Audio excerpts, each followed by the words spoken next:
धीरगराब्जुत्थ ज्ञान वैराग्य सागरः सत्यज्ञानाख्यतरणिः स्वान्तध्वान्तं विसन्ततु आरूढः सहसा यतीन्द्रपदवीं गत्वा च वाराणसीं तत्रत्यानुकुन्तप्रचारनिरतानद्वैतदिग्धन्तिनः प्रौढार्थैः वचनैः सुयुक्तिरचितैः सम्भीषयन्मोदयन् सत्यध्यानसुकेसरी विजयते पादाश्रितः श्रीपतेः सत्याभिघ्नकराब्रुत्थान् पञ्चाशद्वर्षपूजकान् सत्यप्रमोदतीर्थार्यान् नौमिन्यायसुधारतान् बन्धुस्त्वं गुरुरिष्टदैवतमिति तत्पादपङ्कीर्वहम् प्राप्तं मां परिपालयेति सततं याचे निबद्धाञ्जलिः चित्तं मद्गुणदोषचिन्तनविदो नूनं मनामा कृताः श्रीसत्यात्मगुरो तु सङ्गयुगलं हित्वानमे सद्गतिः वेदेशं विसत्पादा सेवा सम्प्राप्तवै भवान् यादवार्यान् वरसुधा टीकाकारान् नमः पृथ्वीमण्डलमध्यस्थाः पूर्णबोधमतानुगाः वैष्णवाः विष्णुहृदयाः तान् नमस्ते गुरून् मम श्रीगुरुभ्यो नमः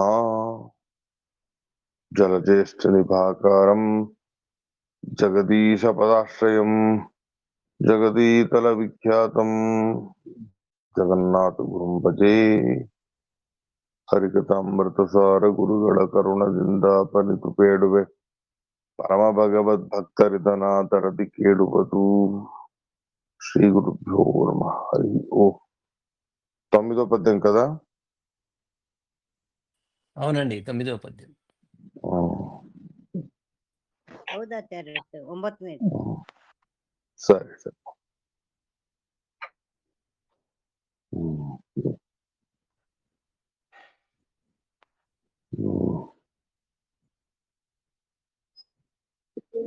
శ్రవణజన మంది అవుతుందా పదోదా అది శ్రవణజన మంద్వార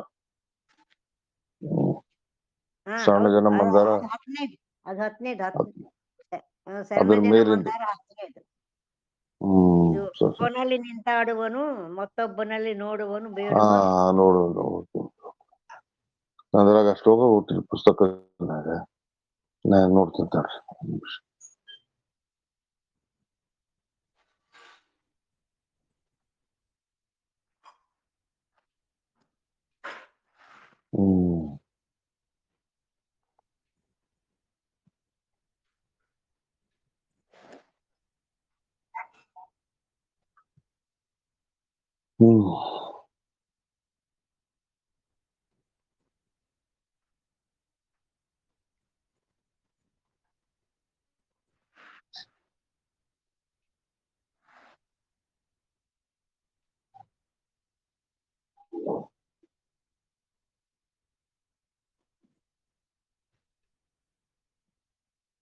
ముఖ ముఖ గగన నా దాంట్లో శ్లోకం ఇస్తుంది సరే వేరే పుస్తకం చూసి చెప్తాను అన్నట్టు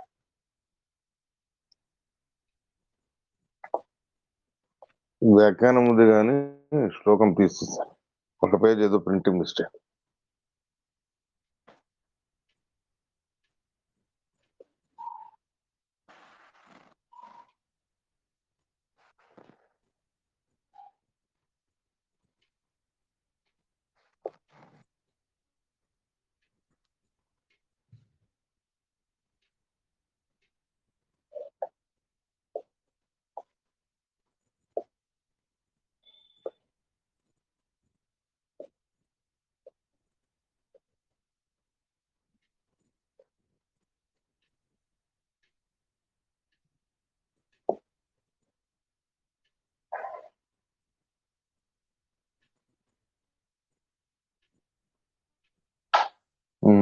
చెప్పండి ಒಬ್ಬನಲ್ಲಿ ನಿಂತಾಡುವನು ಮತ್ತೊಬ್ಬನಲ್ಲಿ ಸರಿ ಒಬ್ಬನಲ್ಲಿ ನಿಂತಾಡುವನು ಮತ್ತೊಬ್ಬನಲ್ಲಿ ನೋಡುವನು ಬೇಡುವನೊಬ್ಬನಲ್ಲಿ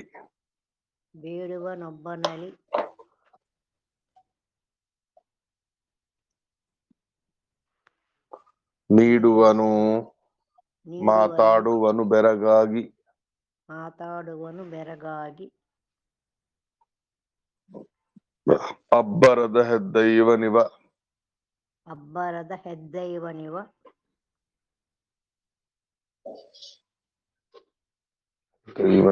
ಮತ್ತೊಬ್ಬರನ್ನು ಲೆಕ್ಕಿಸನು ಮತ್ತೊಬ್ಬರನ್ನು ಲೆಕ್ಕಿಸನು ಲೋಕದೊಳೊಬ್ಬನೇತಾ ಬಾಧ್ಯ ಲೋಕದಳೊಬ್ಬನೇ ತಾ ಬಾಧ್ಯ ಬಾಧಕನಾಹ ನಿರ್ಭೀತ ಬಾಧಕನಾಹ ನಿರ್ಭೀತ ಸ ಒಬ್ಬನಲ್ಲಿ ನಿಂತಾಡುವನು ಮತ್ತೊಬ್ಬನಲ್ಲಿ ನೋಡುವನು ಬೇಡುವನೊಬ್ಬನಲ್ಲಿ ನೀಡುವನು ಮಾತಾಡುವನು ಬೆರಗಾಗಿ ಅಬ್ಬರದ ದೈವನಿವ ಮತ್ತೊಬ್ಬರನು ಲೆಕ್ಕಿಸನು ಲೋಕದೊಳೊಬ್ಬನೇತ ಬಾಧ್ಯ ಬಾಧಕನಾಹ ನಿರ್ಭೀತ ಪದಚ್ಛೇದ ಒಬ್ಬನಲ್ಲಿ ನಿಂತಾಡುವನು ಮತ್ತೊಬ್ಬನಲ್ಲಿ ನೋಡುವನು ಬೇಡುವನು ಒಬ್ಬನಲ್ಲಿ ನೀಡುವನು ಮಾತಾಡುವನು ಬೆರಗಾಗಿ ಅಬ್ಬರದ ಹೆದ್ದೈವನಿವ ಇವ ಮತ್ತೊಬ್ಬರನು ಲೆಕ್ಕಿಸನು ಲೋಕದೊಳು ಒಬ್ಬನೇ ತಾ ಬಾಧ್ಯ ಬಾಧಕನಾಹ ನಿರ್ಭೀತ ಬಾಧ್ಯ ಬಾಧಕನಾಹ ನಿರ್ಭೀತ వచ్చిందిగా అందరికి తెలిసిందిగా పద్యం ಒಬ್ಬನಲ್ಲಿ ನಿಂತಾಡುವನು ಮತ್ತೊಬ್ಬನಲ್ಲಿ ನೋಡುವನು ಬೇಡುವನೊಬ್ಬನಲ್ಲಿ ನೀಡುವನು ಮಾತಾಡುವನು ಬೆರಗಾಗಿ ಅಬ್ಬರದ ಹೆದ್ದೈವನಿವ ಮತ್ತೊಬ್ಬರನು ಲೆಕ್ಕಿಸನು ಲೋಕದೊಳೊಬ್ಬನೇತ ಬಾಧ್ಯ ಬಾಧಕನಾಹ ನಿರ್ಭೀತ శ్రీ గురుభ్యో నమః శబ్దార్థాలు చూడండి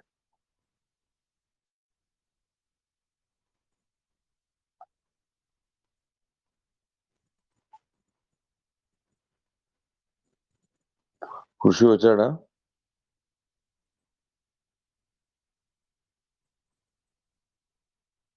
జై శ్రీరామ్. సరే సరే సరే సరే చూడండి కన్నడలో ఒబ్బనలి అని అంటే ఒక్కరిలో అని అర్థం నింతాడువను నిలబడతాడు అని అర్థం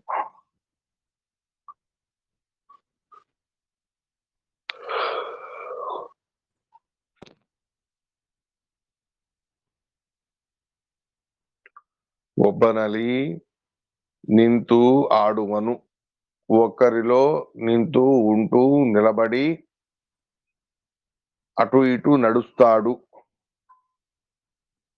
మత్తొబ్బనలి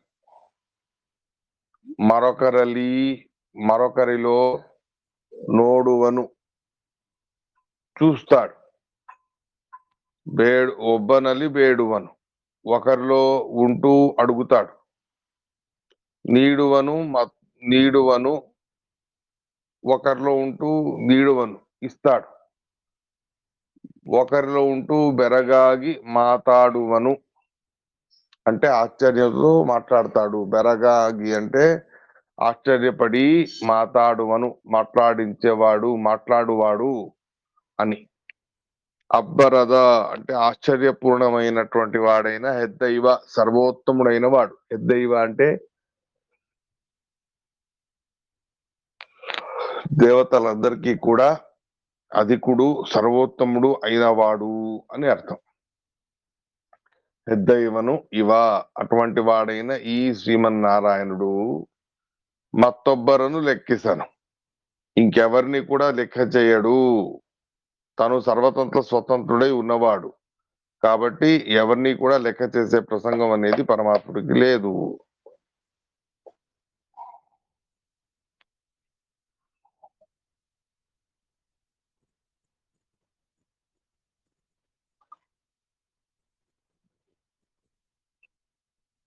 అంటే ఉపేక్షించడం అని అర్థం. ఒబ్బరను లెక్కిసను లోకదొళబ్బనే, ఈ సమగ్రమైన లోకంలో ఒక్కడే అయిన ఆ పరమాత్మయే ఒక్కొక్కరిలో ఒక్కొక్క రకంగా ఉంటూ ఒక్కొక్క రకమైనటువంటి ధర్మాలను వాళ్ళలో తెచ్చి పెడతాడు. బాధ్య బాధక నాహ నిర్భీత. బాధ్య బాధక, బాధ్య అని అంటే బాధపడేవాడు, బాధక అంటే బాధించేవాడు, నిర్భీత అసలు ఏ రకమైనటువంటి భయము కూడా భగవంతుడికి లేదు అనేటటువంటి విషయాన్ని ఇక్కడ చెప్తూ ఉన్నారు. శ్లోకంలో ఉండే కొన్ని శబ్దార్థాలన్నీ అర్థమయ్యాయిగా, ఇబ్బంది ఏం లేదుగా. ఉమ్.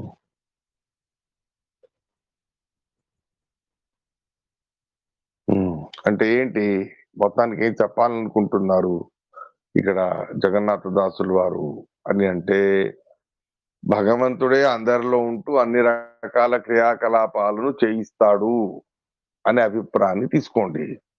వారు సాత్వికులైనా సరే, తామసికులైనా సరే, రాజసికులైనా సరే, వారి స్వరూప యోగ్యత, దానికి తగ్గట్టు వారి కర్మలు, ఆ కర్మలకు తగ్గట్టు అన్ని రకాల క్రియాకలాపాలు జగత్తులో ఏవి జరుగుతాయో అవన్నిటినీ కూడా చేయించేవాడు, చేసేవాడు ఆ పరమాత్ముడే. అంటే అందరిలో ఉంటూ కొన్ని విహితమైనవి చేయిస్తాడు, చేస్తాడు కూడా. మనం భగవంతుడి పూజ చేస్తాం. భగవంతుడి పూజ చేస్తామంటే విహితమైనటువంటి కర్మ అది. మనలో ఉంటూ తన పూజనే తను చేస్తాడు. ఒకరు మద్యపానం చేస్తారు, అలా భగవంతుడే వాళ్ళు ఉంటూ మళ్ళీ మద్యపానం చేస్తాడు అనే అభిప్రాయం కాదు. వాళ్ళ చేత మద్యపానం చేయిస్తాడు. మొత్తానికి సాత్వికమైన క్రియ అయినా సరే, రాజసికమైన క్రియ అయినా సరే, ఎటువంటి క్రియ అయినా సరే, ఆ అన్ని రకాల క్రియాకలాపాలన్నీ కూడా భగవద్ అధీనం. ఆ శివుడాజ్ఞ లేనిదే చీమైనా కుట్టదు అంటారు కదా. అక్కడ శివ శివ అంటే శ్రీమన్నారాయణుని తీసుకోవాలి. శివ అంటే అత్యంత పవిత్రమైన వాడు, పుండరీకాక్ష అయిన వాడు భగవంతుడు. ఆ భగవంతుడి యొక్క అనుగ్రహంతో మనోనియామకులైన రుద్రదేవుడు కూడా ఉన్నారు. కానీ ముఖ్యంగా రుద్రాంతర్గతుడైన ఆ పరమాత్మ తనే సర్వజీవుల యొక్క మనస్సుని నియమన చేసేవాడు. సర్వదేవతల అంతర్యామిగా ఉంటూ సర్వదేవతల శరీరాలని కూడా నియమనాన్ని చేస్తాడు. విహితమైన క్రియలు మనతో పాటు చేస్తాడు, నిషిద్ధమైనవి మన చేత చేయిస్తాడు.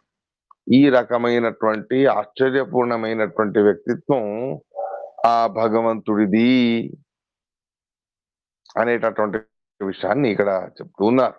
మొత్తానికి అటువంటి నానా విధాలైన క్రియాకలాపాలన్నీ కూడా చేసి ఆ క్రియాకలాపాల యొక్క నిమిత్తంతో వాళ్ళ స్వభావానికి తమ నిమిత్తకంగా వాళ్ళకు యోగ్యమైనటువంటి గతిని కలగజేస్తాడు భగవంతుడు అనేటటువంటి విషయాన్ని చెప్తూ ఉన్నారు. అర్థమైందా విషయం ఇక్కడ ఏం చెప్తున్నారో? అర్థమైందండి అందరికి? అర్థమైందండి గురుగారు. సరే సరే సరే. మొత్తానికి జగత్తులో ఎవరు ఏ పని చేసినా, ఏ జీవి ఏ పని చేసినా అవన్నీ కూడా భగవద్ అధీనంగా జరిగేటటువంటివి తప్ప స్వతంత్రంగా ఎవరు ఏది చేయలేరు. సాత్వికులు ఏ పని చేసినా, దుర్జనులు చెడ్డ పనులు చేసినా అవన్నీ భగవద్ అధీనంగానే జరుగుతాయి. ఆయన వాళ్ళ చేత చేయిస్తాడు, వీళ్ళ చేత చేస్తాడు, చేయించి చేస్తాడు. ఇలా ఈ రకమైన వ్యవస్థ అనేది ఉంటుంది. అర్థమైందిగా? దాన్ని చెప్తూ ఉన్నా. నాకర్త హరికర్త అనే దాన్ని వివరించే ఉద్దేశంతో ఈ రకంగా జగన్నాథదాసుల వారు ఒక ఉదాహరణని ఈ రకంగా చెప్తూ ఉన్నారు. అర్థమైందా? సరే.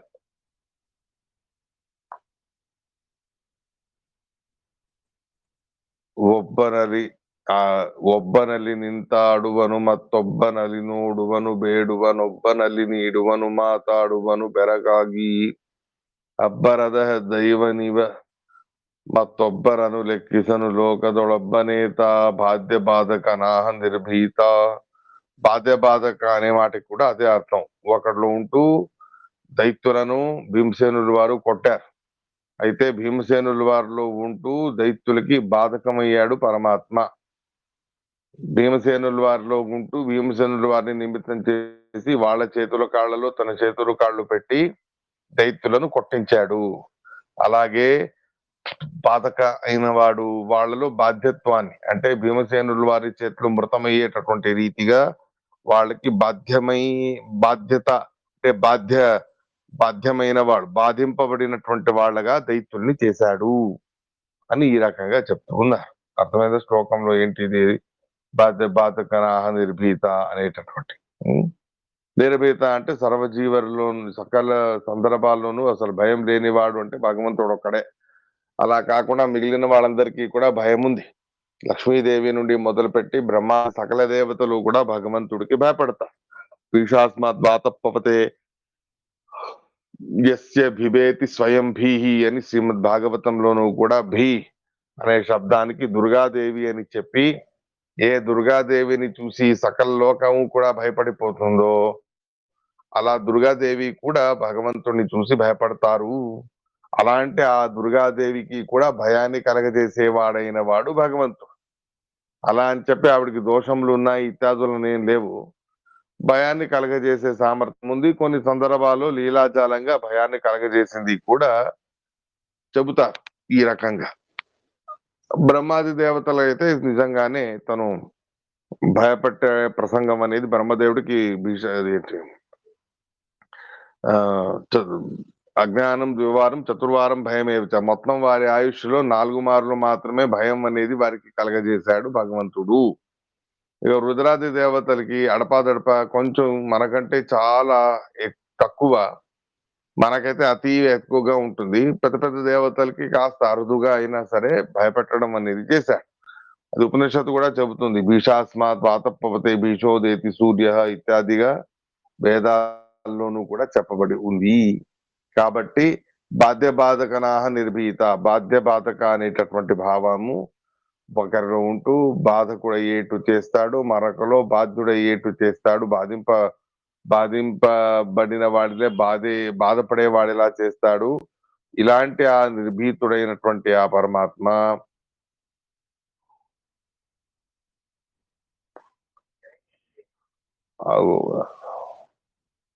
నిర్భీతంగా ఆహా అంటే నిర్భీతంగా ఉండేటటువంటి వాడే ఉన్నాడు అని చెప్తున్నారు. అంటే తా బాధ్య బాధకను నిర్భీత ఆహ బాధ్య బాధకనాహ నిర్భీత బాధ్య బాధకనాహ అని అంటే ఇటువంటి క్రియలన్నీ ఇటువంటి ధర్మాలన్నీ వాళ్ళు వచ్చేట్టు చేస్తాడు అనేటటువంటి అర్థాన్ని చెప్తూ ఉన్నారు. అర్థమైంది? ఆహ అనే శబ్దానికి ఆ ధర్మాలను వాళ్ళలో కలగజేసేట్టు చేస్తాడు. భయపడే వాళ్ళలో భయం అనే ధర్మాన్ని కలగజేస్తాడు. భయపట్టేవాడిలో భయపెట్టేటటువంటి ధర్మాన్ని కలగజేస్తాడు. ఇలాగే సర్వ జగత్తులోనూ కూడా వాళ్ళ యోగ్యతకు తగ్గట్టు ఏ క్రియాకలాపాలనేవి జరుగుతాయో అవన్నీ భగవద్వశంగానే జరుగుతాయి అనేది తెలుసుకోండి. ఇలా ఎవరైతే తెలుసుకుంటారో అలాంటి వాళ్ళు నిర్భీతితో ఉంటారు అనేటటువంటి అర్థాన్ని కూడా తెలుసుకోవచ్చు. అంటే ఏమైంది? బాధ్యబాధకను నిర్భీతను ఆహా అని. నిర్భీత ఆహా అనేటటువంటి శబ్దానికి ఇలా ఉంటాడు అని అర్థం కూడా వచ్చింది. నిర్భీతంగా ఉంటాడు ఆ పరమాత్ముడు అని కూడా వచ్చారు అని చెప్పారు. భగవంతుడు భయపడకుండా ఉండడం అంటే ఏమిటి అనే అభిప్రాయాన్ని తీసుకుంటే భగవంతుడికి ఎలాగూ భయం లేదు. ఈ భావం ఎవరికైతే ఉంటుందో వాళ్లకు కూడా భయం అనేది కలగదు అనేటటువంటి అంతరార్థాన్ని కూడా వారు చెప్పడం అనేది చేస్తూ ఉన్నారు. అర్థమైందా ఇక్కడ విషయం క్లియర్ గా?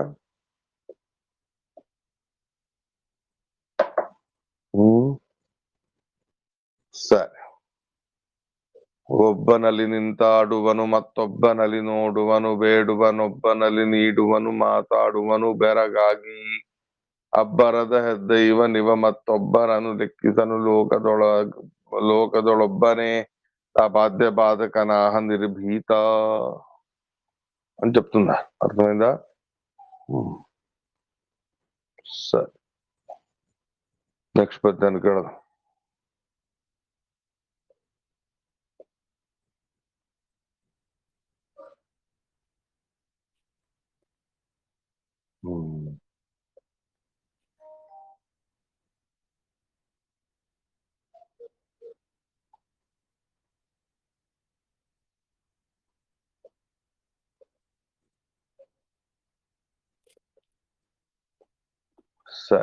సకల దేవతల్లోనూ కూడా ఆ పేర్లతో ఉంటూ వాళ్ళు చేయనటువంటి కార్యకలాపాలన్నీ కూడా చేయించేవాడు అనే అర్థం కూడా ఇక్కడ చెప్పడం అనేది జరిగింది. మొత్తానికి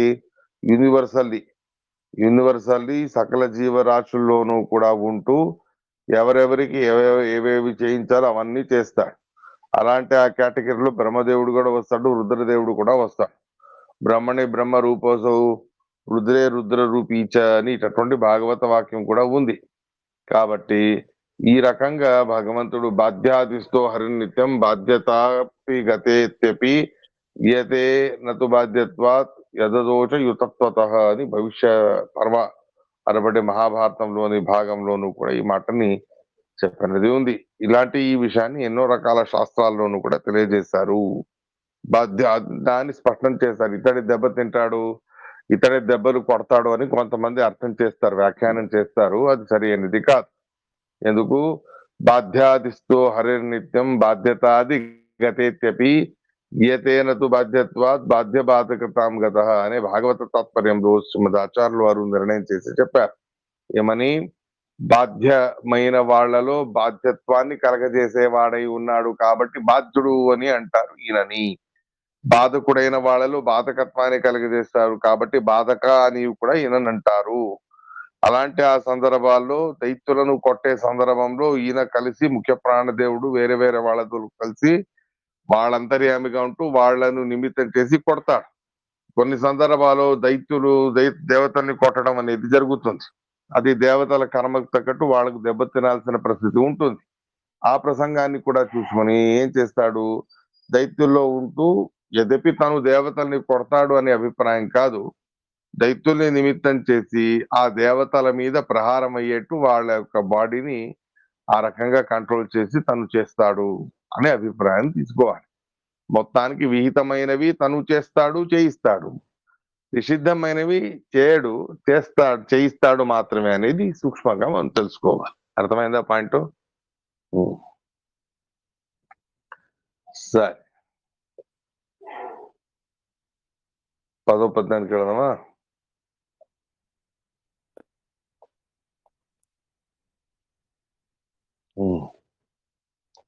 చెప్పండి. శరణ జన మందార శాశ్వత కరుణి కమలాకాంత కామద పరమ పావనతర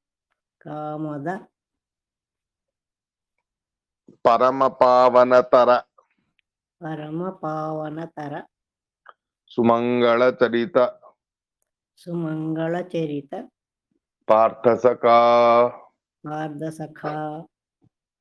నిరుపమానందాత్మ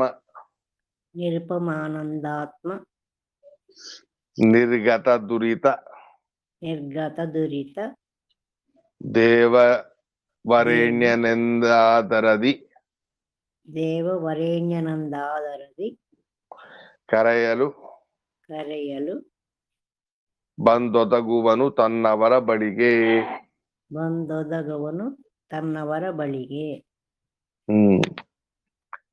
ಶರಣ ಜನ ಮಂದಾರ ಶಾಶ್ವತ ಕರುಣಿ ಕಮಲಾಕಾಂತ ಕಾಮದ ಪರಮ ಪಾವನ ತರ ಸುಮಂಗಳ ಚರಿತ ಪಾರ್ಥಸಕ ನಿರುಪಮಾನಂದಾತ್ಮ ನಿರ್ಗತ ದುರಿತ ದೇವ ವರೇಣ್ಯನೆಂದಾದರದಿ ಕರೆಯಲು ಬಂದೊದಗುವನು ತನ್ನವರ ಬಳಿಗೆ అని ఇంత. సఖా ಅಂತ ದೀರ್ಘ ಇಲ್ಲಲ್ಲ ಆಚಾರ್ಯ? ದೀರ್ಘ ಅದನ ಇಲ್ಲ, ದೀರ್ಘ ದೇವ ಪಾರ್ಥ ಸಖ, ಅದು ದೀರ್ಘ ಅಲ್ಲ. ಸಖ ಅಂತಂದ್ರೆ ಪುಲ್ಲಿಂಗ, ಸಖಾ ಸಖಿ ಅಂತ ಅನ್ಬೇಕು ಆಕ್ಚುಲಿ. ಸಖ ಅಂತ ಅದ, ದೀರ್ಘ ಇಲ್ಲ. ಸಖ ಪುಲ್ಲಿಂಗ.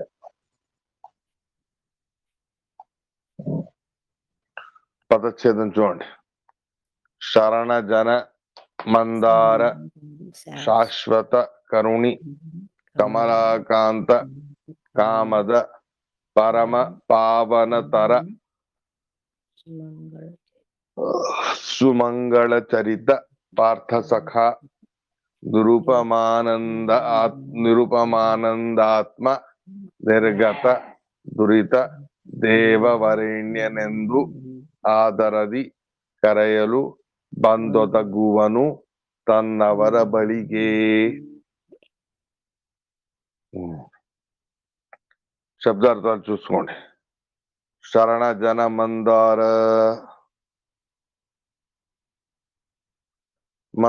మందార అని అంటే కల్పవృక్షం అని అభిప్రాయం. కల్పవృక్షం ఏం చేస్తుంది? కోరిన కోరికలన్నీ తీరుస్తుంది. అలా భగవంతుడు కూడా కల్పవృక్షం లాంటి వాడు. ఎవరికి? శరణ జనులకు. ఎవరు? ఆ పరమాత్ముడే తనకు గతి, ఆ పరమాత్ముడే తనకు శరణు అని ఎవరైతే అనుకుంటారో అలాంటి వాళ్ళకి కల్పవృక్షం వలె ఉంటూ అన్ని కోరికలు కూడా తీరుస్తాడు ఆ భగవంతుడు అనేటటువంటి విషయాన్ని చెప్తూ ఉన్నారు. అర్థమైందిగా? శరణ జన మందార అనే మాటకి. ఇలాంటి దృష్టాంతాలు ఎన్నో ఉన్నాయి. కోరిన అన్ని కోరికలు సజ్జనులకు, జ్ఞానులకు తీర్చినటువంటి ఎన్నో సందర్భాలు కూడా ఉన్నాయి.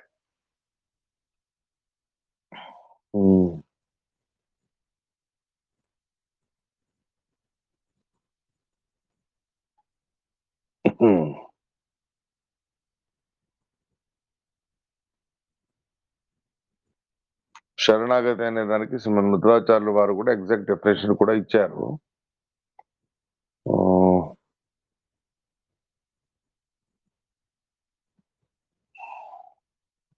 మనకు సామాన్యంగా శరణాగతి అనే మాట ఏదైతే ప్రసిద్ధి ఉందో అది అలాగ ఉంది.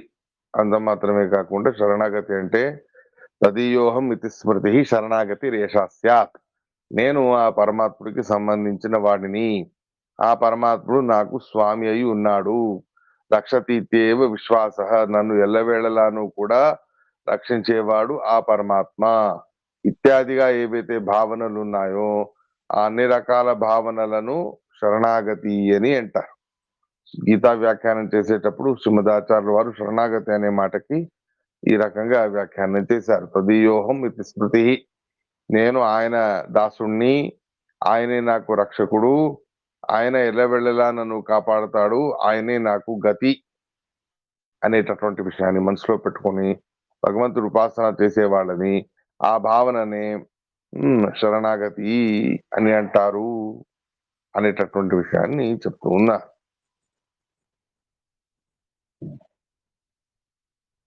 ముందెడదాం.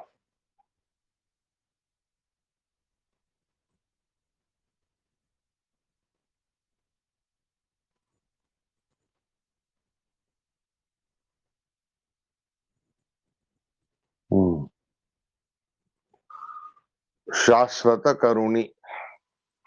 ఇవి రెండు వేరు వేరు. శాశ్వతంగా ఉండేవాడు పరమాత్మ, భక్తుల మీద ఎల్లవేళలాను కూడా కరుణని చూపించేవాడు ఆ పరమాత్మ. అంటే భక్తుల మీద ఏనాడు కూడా భగవంతుడు విసిగించుకోడు, భక్తుల విషయంలో ఏనాడు కూడా తను విపరీతంగా ఆలోచించడు అనేటటువంటి విషయాన్ని చెప్తూ ఉన్నారు.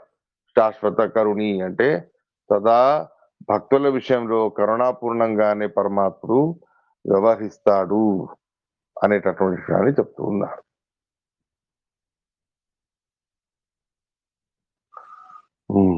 శాశ్వత కరుణి.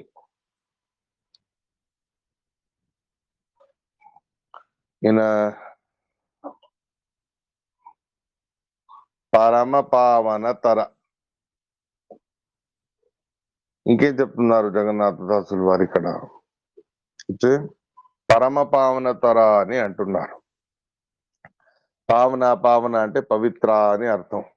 పరమ పావన తర అంటే అత్యంత పవిత్రమైనటువంటి వాడు ఆ పరమాత్మ. అలాంటి ఆ పరమాత్ముడి యొక్క స్మరణని చేసినంత మాత్రాన మనకు పవిత్రత అనేది వస్తుంది అనేటటువంటి విషయాన్ని ఇక్కడ చెప్తూ ఉన్నారు.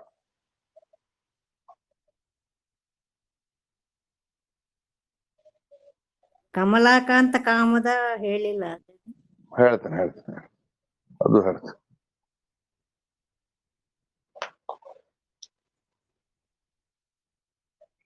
ಶರಣ ಜನ ಮಂದಾರ శాశ్వత కరుణి కమలాకాంత కామద.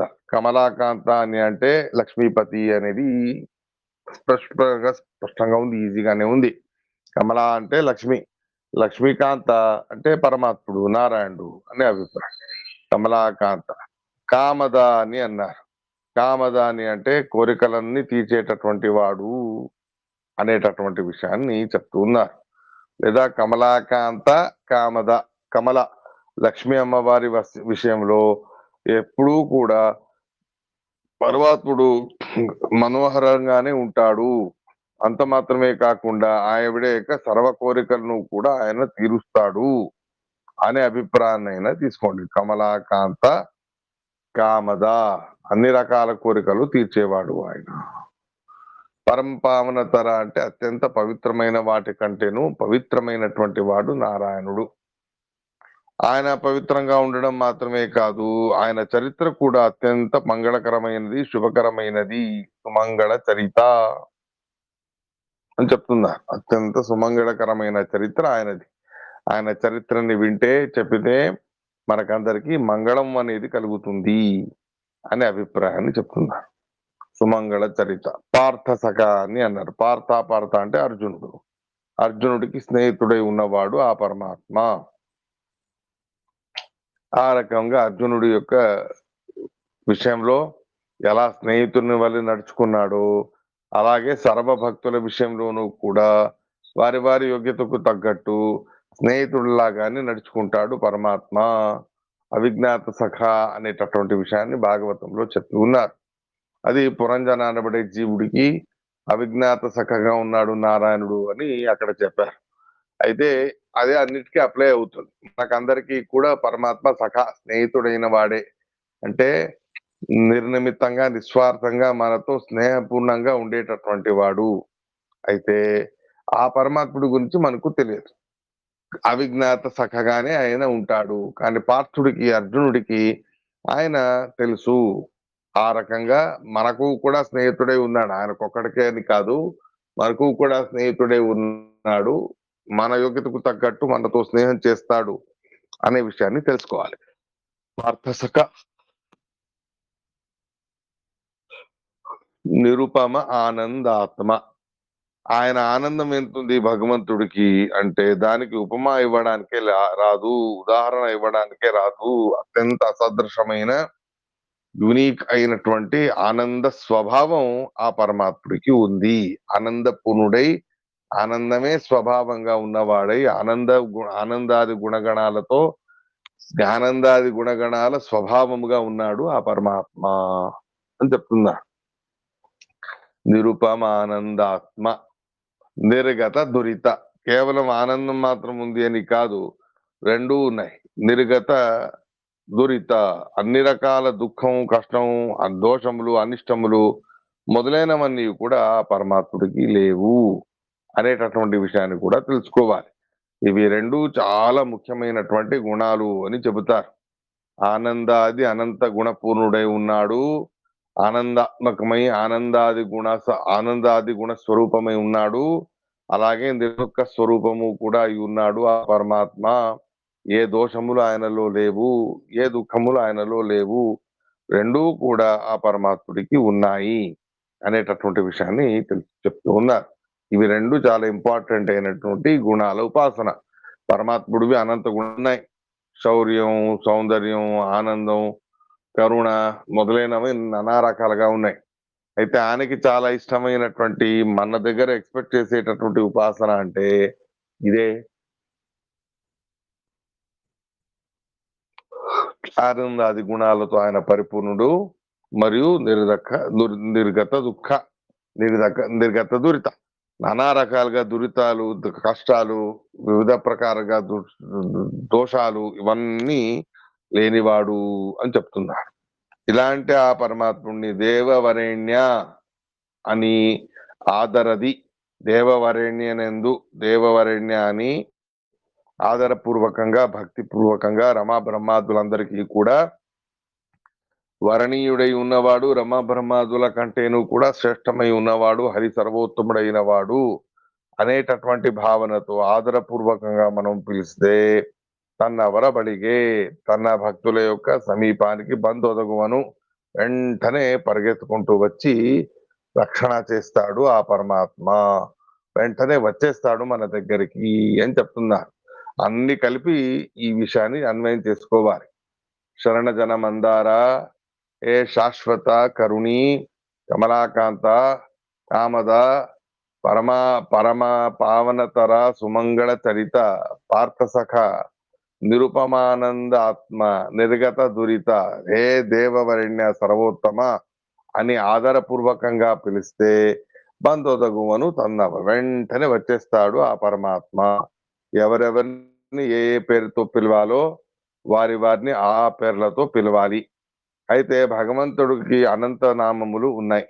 అనంత నామములు ఉన్నప్పుడు ఆయనకి ఆ నామములన్నీ మనం పిలవాలి అంటే ఆ నామములన్నీ కూడా భగవంతుడి యొక్క ఈ ఈ లక్షణాన్ని చెబుతుంది. ఏమిటది? నిరుపమానందాత్మ నిర్గత దురిత, దోషరహితమై ఆనందాది గుణపూర్ణుడై ఉన్నాడు. ఇదే పరమాత్ముడికి చాలా ఇష్టమైనటువంటి ఉపాసన. బ్రహ్మదృష్టి ఉత్కర్షాతని బ్రహ్మసూత్రాలు కూడా చెప్పి ఉన్నారు. దానికి శ్రీమద్ ఆచార్యుల వారు కూడా ఈ విషయాన్ని సమర్థన చేసింది ఉంది. అయితే అనంత గుణాలు ఆయనలో ఉన్నాయి. కంసహారి, శిశుపాల హారి, రావణ సంహారి, ప్రహ్లాద వరద ఇత్యాదులు ఏ ఉన్నాను కూడా అన్ని ఈ రెండిట్లోనే వచ్చేస్తాయి. నిరుపమానందాత్మ నిర్గత దురిత, ఆనందాది గుణ పరిపూర్ణ నిర్దుష్టుడా అనేటటువంటి రెండు భావనలలో ఇది కలిసి ఉంది. ఇలా ఎవరైతే భక్తి భావనతో పిలుస్తారో అలాంటి వాళ్ళ దగ్గరికి తను వెంటనే పరిగెత్తుకుంటూ వచ్చేస్తాడు ఆ స్వామి అని చెప్తున్నారు. అర్థమైందా విషయం?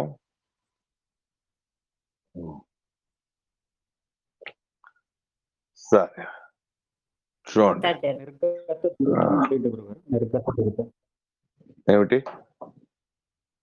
నిర్గత దురిత అంటే ఏంటి గురుగారు? నిర్గత దురిత అంటే దోషము, నిర్గత అంటే దోషరహితుడైన వాడు, నిర్గత వెళ్ళిపోయినటువంటి దోషములు కలిగిన వాడు. వెళ్ళిపోయినటువంటి దోషములు అంటే ఏమిటి? నిర్గత అంటే వెళ్ళిపోయినటువంటి దోషములు అంటే ఏమిటి? దానికి అభిప్రాయం దోషములు లేవు అనే అభిప్రాయం. అర్థమైందా? నిర్గత అనే దానికి వెళ్ళిపోయిన అని అర్థం. నిర్గత దురిత అంటే వెళ్ళిపోయిన దురితములు కలిగిన వాడు అంటే ఇదివరకు ఉన్నాయి అవి తర్వాత పోయాయి అనే అభిప్రాయం కాదు. నిర్గత దురిత అనే మాటకి దోషరహిత అనేది అనాది కాలంగాను కూడా ఇలాగే ఉన్నాడు ఆ పరమాత్మ అనేటటువంటి భావనని చెప్తూ ఉన్నారు. అర్థమైందా విషయం? నిర్దోష అని అభిప్రాయం. దోషములు లేనివాడు, ధనములు లేనివాడు, ధనములు వెళ్ళిపోయిన వాడు అంటే నిర్ధన అంటారు కదా, ధనరహితుడు అని. అలా నిర్గత దోష అంటే దోషరహితుడు అని అభిప్రాయం. అర్థమైందా?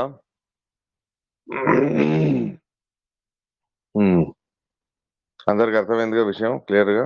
సరే, ఈ రెండు మాత్రం చాలా ఇష్టం పరమాత్ముడికి.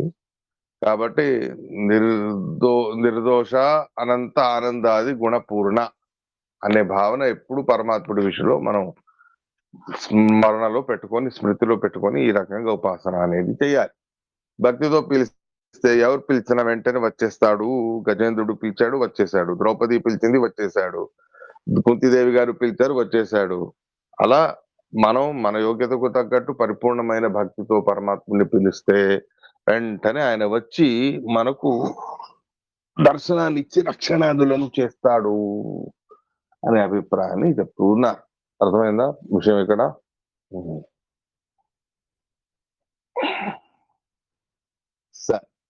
శరణ జన మందార శాశ్వత కరుణి కమలాకాంత కామద పరమ పావన తరసు మంగళ చరిత పార్థసఖ నిరుపమానందాత్మ నిర్గత దురిత దేవ వరేణ్య నిందాదరది కరయలు బందొదగువను తన్నవర బళిగే అనేటటువంటి పద్యాన్ని చెప్తూ ఉన్నారు. అర్థమైందా ఇక్కడ దాకా విషయం? ఏం డౌట్స్ ఏం లేవుగా?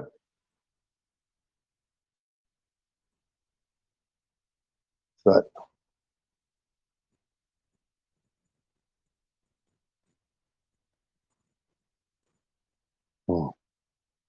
నెక్స్ట్ పద్యం చూద్దాం ఎంత అవుతుందో. 10వ పద్యం చూడండి. ఇట్టి కల్లను భకుతి ఇందలి ಇನ್ನೊಂದು ಪದ್ಯ ಅದ ಇದಕ್ಕನ್ನು ಮುಂದ 11 10 అయింది ಹೌದಾ 11 చెప్పాలి. ఆ 10 అయిందిగా ఇప్పుడు దాకా 10 చెప్పాగా. జనాన్ని ఇదే 11 ಜನನಿಯನ್ನು ಕಾಣದಿಹ ఆ, జనాన్ని జనాన్ని నెమ్మదిగా బాలక ఓ సరే సరే సరే సరే. నా దాంట్లో కొన్ని పద్యాలు ప్రింట్ అవ్వలేదు అన్నమాట. ಈ ಇಟ್ಟಕಲ್ಲನ್ನೇ ಪದವನ್ನು ಅದಾವ 11ನೇದು ಇಟ್ಟಕಲ್ಲನ್ನ ಅಂತಾನೆ ಅದಾವ. ಆ, ಮತ್ತ 15 ಶರಣ ಜನ ಮಂದಾರ ಅದ. 10 ಚರಣ ಜನ ಮಂದಾರ 11 ಇಟ್ಟಕಲ್ಲನ್ನು ಅದಾವ. ಮತ್ತ ಜನನಿಯನ್ನು ಕಾಣದೇ ಇರುವ ಅದು 12. ಅದು 13 ಆಗ್ಯದ ನನ್ನ ಬುಕ್ ನಲ್ಲಿ 13. ನಮ್ಮತ್ಲೆ 10 ಅದ ಜನನಿಯನ್ನು ಕಾಣದಿಹ ಬಾಲಕ 10 11 ఓ 1 నిమిషం ನೋಡ್ತೀನಿ ನಾನು.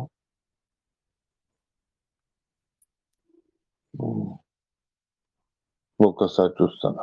పుస్తకంలో కూడా అట్లే ఉంది స్వామి. జననీయను కానిది అనేది 11వ శ్లోకం ఉంది. 11 నంబర్లో ఇచ్చారా? మా దాంట్లో 13 దాంట్లో ఇచ్చారు.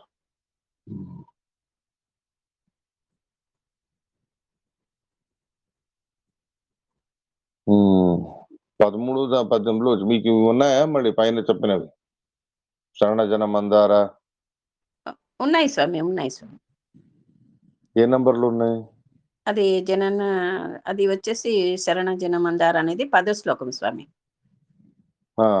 10 శ్లోకం 10వ జననీయ శ్లోకం. కాణిదిహ బాలిక అనేది 11ది ఇచ్చినారు. జననీయను కాణిదిహ బాలక అనేది 11వ శ్లోకం ఇచ్చినారు. ఇట్టి కళ్ళను భక్తి ఎందలి అనేది 12వ శ్లోకం ఇచ్చినారు స్వామి. సో ఆ సీక్వెన్స్ వ్యత్యాసం చేశారు. అది మా పాత పుస్తకాలు అన్నిట్లోనూ కూడా 12 అయినట్టుంది. ఒక్క నిమిషం చూస్తానండి. నా దగ్గర ఉండే పుస్తకంలోనూ కూడా జననీయను కాణదేహ బాలక అనేటటువంటి మాటే 12 శ్లోకం అలా వచ్చింది. ಧನವ ಸಂರಕ್ಷಿಸುವ ಅಂತ ಅದ 12. ధనవ సంరక్షిಸುವనా? ಅದು ಅದ. చాలా రకాల ప్రింట్ వ్యత్యాసాలు ఉన్నాయి. ఒక సీక్వెన్స్ నేను ఒకసారి చెప్తాను చూడండి. ఒకసారి 12వ దాంట్లో ధనవ రక్షిಸುವ పండిత నున్నదే మత్తొబ్బರಿಗೆ కూడదు ದಿನದಿ ನೋಡುತ್ತಾ సుఖిಸುವ లకుమి వల్లభను ప్రణతరను కాదేహను ఇత్యాదిగా చెప్పారు. 12వ శ్లోకం నాకు. 12 ಅದರಲ್ಲೇ ಅದ, ನನ್ನದ್ರಲ್ಲಿ ಅದೇ ಅದ. 13వ శ్లోకం మోస్ట్లీ జననీయను కాణదిహ అనే మాట వచ్చి ఉండాలి మా దాంట్లో, ಹೌದು, పాత పుస్తకంలో. చెప్పండి, నెంబర్ చేంజ్ ಮಾಡ್ಕೊಳ್ಳಿ. అదే 13 దాంట్లో జననీయను కాణదిహ అని ఉంది. సీక్వెన్స్ మనం మీ పుస్తకం ఫాలో అవుతుంది. అదే ఫాలో అవ్వడం బెటర్. మీ పుస్తకం ఎందుకంటే కరుణాసంధి కదా, ఒక్కొక్కటి చెప్పుకుంటూ వస్తున్నారు జగన్నాథ దాసులు వారు. ఇప్పుడు ఇవాళ శరణ జన మందార అనేటటువంటి మాట ఇవాళ చెప్పారు. శరణాగతి అనేది చెప్పారు. శరణాగతి అనేటటువంటిది ఒక్కొక్క గుణాలు ఒక్కొక్క మహిమని చెప్పుకుంటూ వచ్చే సీక్వెన్స్ లో శరణ జన మందార అనేది వచ్చింది. అది సరిగ్గా అక్కడ సెట్ అవుతుంది. ఆ తర్వాత ఇక పని ఎలా సర్పం మనల్ని ధనాన్ని ఎలా కాపాడుతుందో, తాను తినకుండా ఎలా చేస్తాడో అనేటటువంటి విషయాన్ని దేవతల తార్థం అంటే దేవతలకు వరణ్య అనే మాట వచ్చింది ఇవాటి పద్యంలో. శరణ జన మందార అనేది దేవతల యొక్క విషయంలో వరేణ్య అనేటటువంటి మాటకు దేవతలకు వరణీయుడై ఉన్నవాడు, దేవతలకు సర్వోత్తముడై ఉన్నటువంటి వాడు అనేటటువంటి విషయాన్ని వచ్చింది.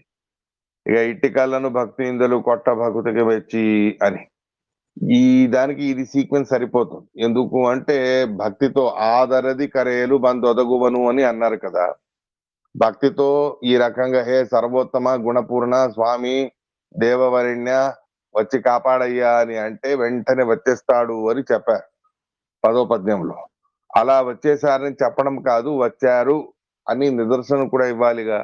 ఆ నిదర్శనం ఎక్కడ వచ్చిందంటే ఇక్కడ ఇచ్చారు 11 దాంట్లో. ఇట్టికలను భక్తి ఇందలి అని. భక్తితో ఏదో సింహాసనం కాదు, పొండరీకుడు తను ఏదో ఇటుకరాయి ఇచ్చాడు. ఇటుకరాయి ఇస్తే అంతే భక్తితో ఇచ్చాడు కదా అని చెప్పి ఇటుకరాయిని కూడా స్వీకరించి ఇప్పటికీ కూడా విఠోబా, వీట్ అంటే ఇటక, విఠోబా అంటే ఇటకరాయి మీద నున్నవాడు అనేటటువంటి అర్థాన్ని తీసుకున్నారు. అంటే దానికి దీనికి సరిపోతుంది 10, 11కి. ఇక 12 అనే దాంట్లో మన దగ్గర ఏదైనా ఎక్స్పెక్ట్ చేస్తాడా పరమాత్మ? ఇలా వెంటనే వచ్చేసాడు అంటే కొంతమంది ఏవో ఆశలు పెట్టుకొని వస్తారు. అలా మన కోసం ఏవైనా ఆశలు పెట్టుకొని వస్తాడా అంటే నెక్స్ట్ క్వశ్చన్ కి లేదు అని చెప్పాలి. ఎలా? సర్పం, ధనాన్ని రక్షించే సర్పం తాను తినకుండా ఇంకొకరికి తినడానికి వదిలిపెట్టకుండా ఎవరు యోగ్యులో వాళ్ళకు మాత్రమే అందేట్టు చేస్తుంది. ఎలాగో అలా అనేటటువంటి మాట అక్కడ వస్తుంది. ఆ తర్వాత జన్యను కాణదే, మనం ఈ రకమైన కర్మలలో చిక్కుకొని కర్మ ఫలితాన్ని తినిపించేవాడు ఆయనే అని వచ్చింది సర్ప ఉదాహరణతో.